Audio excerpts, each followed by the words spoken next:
Just imagine this for a second. You're sitting in your car, it's parked in some random grocery store lot, and your hands are shaking so much you can barely hold your phone.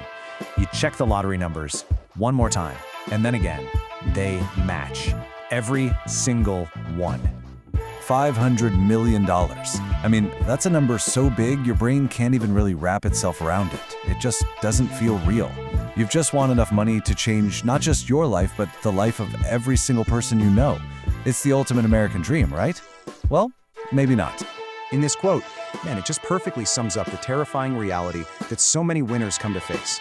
That dream you thought you won can turn into a total nightmare, and fast. See, your first feeling isn't that scream at the top of your lungs kind of happiness. Nope. It's this deep, primal fear that kicks in. A little voice in your head telling you to shut up, say nothing, until you figure out what you're really dealing with. And let's be clear, what you're dealing with is a life-changing problem. So what do? The same thing any of us would do, right? You pull out your phone and you Google what to do if you win the lottery. And what comes back is just horrifying. The screen fills up with these cautionary tales of people going broke, of winners being betrayed, even killed. The whole fantasy just shatters right there in the car. That initial wave of fear completely changes the game. It's no longer about celebration. It's about self-preservation. You realize almost instantly that you need to build a fortress around you and around that money to protect it from everybody, and maybe most importantly, from yourself. The first moves are absolutely critical, and they have to happen in this exact order. Rule number 1, you say nothing to no one. Then you hire the pros, lawyers and accountants who handle old money. They help you set up something called an anonymous trust. Only then, wrapped in all this legal secrecy, do you actually claim the prize. Because if your name gets out, your old life is gone, forever. So then you face your first huge decision. Do you take the full $500 million paid out in little chunks over the next 29 years, or do you take a smaller pile of cash right now? Almost everyone takes the lump sum. Why? It's about control. They want the freedom, they want the money, and they want it now. And just like that, after the government swoops in and takes its massive, massive slice of the pie, this is the number that actually hits your bank account, $180 million. Suddenly, that abstract lottery ticket is a very, very real bank balance. Okay, so the money's in the bank. This is where the real journey starts. You have total financial freedom. You can buy anything, go anywhere, but what you learn, and you learn it fast, is that just because you've solved your money problems doesn't mean you've solved your life problems. The new scale of your life is just staggering.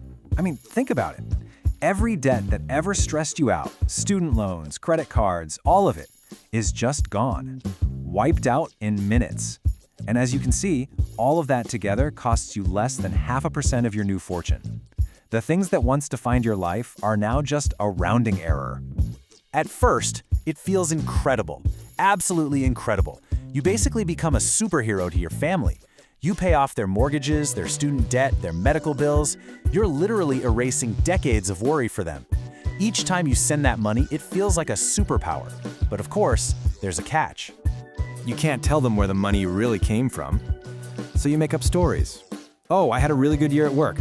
So every hug, every tearful thank you feels tainted. It's built on a giant secret. And the weight of that secret starts getting heavier and heavier. So you do what you think you're supposed to do. You quit your job and you just go. First-class flights, luxury hotels, the best food in the world, buying watches that cost more than your old car. You're living out every single fantasy you ever had.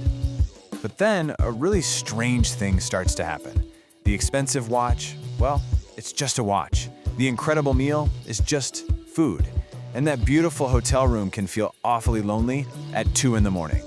Money buys you these amazing experiences, sure, but it can't give them meaning. The thrill wears off way, way faster than you think. And when you get back home, man, the emptiness just hits you like a truck. You've got no job, no routine, no reason to even get out of bed. Your relationships start cracking under the pressure. Your girlfriend leaves you saying you've changed, that you're paranoid now. And you know what? She's not wrong. And this is where you end up, the final stage. You're financially safe for the rest of your life, sure, but you're also trapped in this beautiful golden cage that you built for yourself. Because sooner or later, the word gets out. It always does. and then your phone just starts ringing off the hook. People you haven't heard from in years. And as you can see here, every single conversation becomes transactional. Every, "Hey, how have you been?" is just a warm-up for asking for money. You can't trust anyone's intentions anymore. All that paranoia, it forces you to take these extreme steps. You've got cameras everywhere, you hire a security team, you even build a panic room. You're spending a fortune just to feel safe in your own home, which, ironically, starts to feel more and more like a prison. Eventually, you just become totally isolated. Your old friends can't relate to your new problems, and let's be honest, you can't complain about being rich without sounding like a total jerk. And that's when it finally clicks. You get why the super rich only hang out with each other. It's not about being snobby, it's a defense mechanism. It's survival. So 5 years go by. You've done some real good in the world, given millions to charity. But here's the crazy part. Because money just makes more money, your fortune is almost doubled, and you haven't lifted a finger. You're not happy, but you're not unhappy either. You're just there. The desperation's gone, but so is the ambition. And that brings us right to the heart of it all. What we're calling the lottery winner's paradox. You didn't really solve your problems, you just traded them in for a new set of very expensive, very unrelatable problems. The hunger that used to drive you is just gone. Because when you can have anything, nothing feels special anymore. Which all leads to the one final question. After everything, the fear, the joy, the paranoia, the loneliness, if you could go back in time, would you still buy that $2 ticket? And you know what? There's just no simple answer. Some days it's a definite yes. The good you've done, the security you gave your family, that all matters. But on other days, it's a hard no. Days when you'd give back every single penny just to feel normal again, just to struggle and want things and be a part of the real world. Because in the end, that's the true price of winning. You can never really lose again. That safety net is always there. You are completely free to do anything, but maybe you're unable to truly feel anything. Forever secure and forever trapped.